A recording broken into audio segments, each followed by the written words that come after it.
La femme de ménage. Adaptation à l'écran d'un récent roman américain à succès de même titre, hein, The Housemaid en VO. Pour info, il a été le livre le plus vendu en France en 2024. Et puis il a fait des petits. Voilà.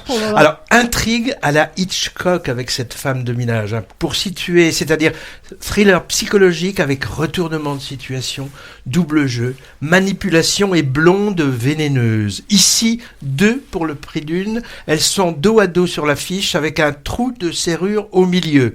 Mais avec des codes contemporains du genre. Hein, en l'occurrence, un peu de sexe, si peu. Un peu de gore, supportable, même pour les âmes sensibles, il me semble. Hein. Le maître du suspense, comme on l'appelait, ne filmait ni l'un ni l'autre. Je ne me souviens guère de nudité ou de sang dans ces films. Hein. Il préférait la suggestion et l'ellipse, mais les codes ont changé. Un mot sur le début.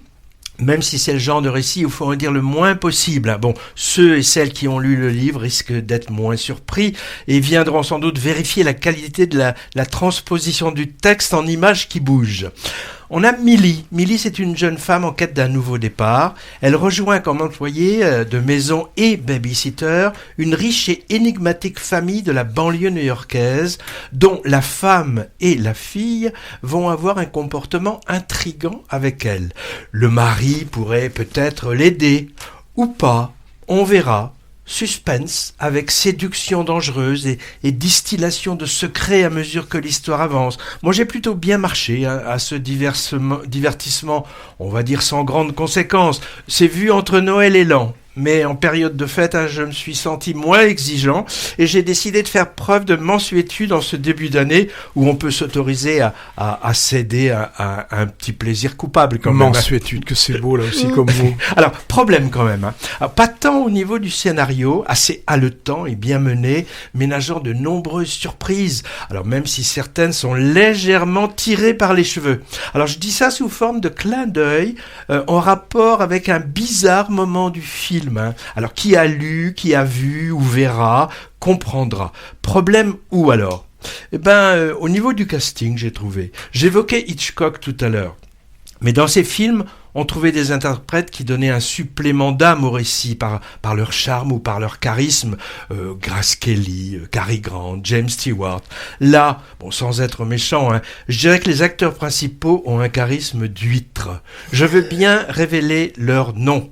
D'abord, la jeune femme au passé troublant en tentative de réinsertion, son présent est bien trouble aussi d'ailleurs, elle est interprétée par Sydney Sweeney. Actrice au regard assez inexpressif. On pourrait dire, c'est son personnage. Ben non, j'ai vu qu'elle est comme ça aussi dans la vraie vie. C'est la dernière starlette du moment qui fait le buzz en surjouant au premier ou second degré, on sait plus trop. C'est pas un rôle de composition, quoi. Pas vraiment. Elle nous joue les codes éculés de la provocation sexy dans les pubs, par exemple. Hein. Elle a été découverte dans les séries Euphoria et White Lotus, dont on m'a dit beaucoup de bien. Pas vu de mon côté. J'ai aussi appris incidemment qu'elle était adhérente au Parti républicain. Alors, ce qui est son droit, hein, mais ça ne me l'a guère réhabilité. À l'écran et hors écran, c'est une sorte d'archétype de la bimbo américaine, comme Trump les aime, hein, et dont il s'entoure dans son équipe d'ailleurs. Regardez sa porte-parole ou sa ministre de la Justice, vous comprendrez à peu près ce que je veux dire. Oui, je sais, Patrick Céline, on avait dit pas le physique et pas de politique. Mais bon, je me lâche un peu. L'autre blonde, pas très claire non plus, elle s'appelle Amanda Seyfried, au jeu pas très convaincant non plus, trop exacerbé au début, et trop madone et pleuré à la fin. Et le mari, le mari, il est joué par un certain Brandon Sklenar, guère transcendant lui aussi, je dois dire, hein, dans son interprétation. Sa musculature et son sourire dents blanches, souvent filmés, lui servant d'unique talent. Il montre même ses fesses à un moment qui sont très jolies. Alors voilà pour La femme de ménage, thriller pas déplaisant, qui recèle un petit côté, j'ai pensé à ça, Desperate Housewives, pour le côté tordu sous le vernis chic des riches banlieues aseptisées.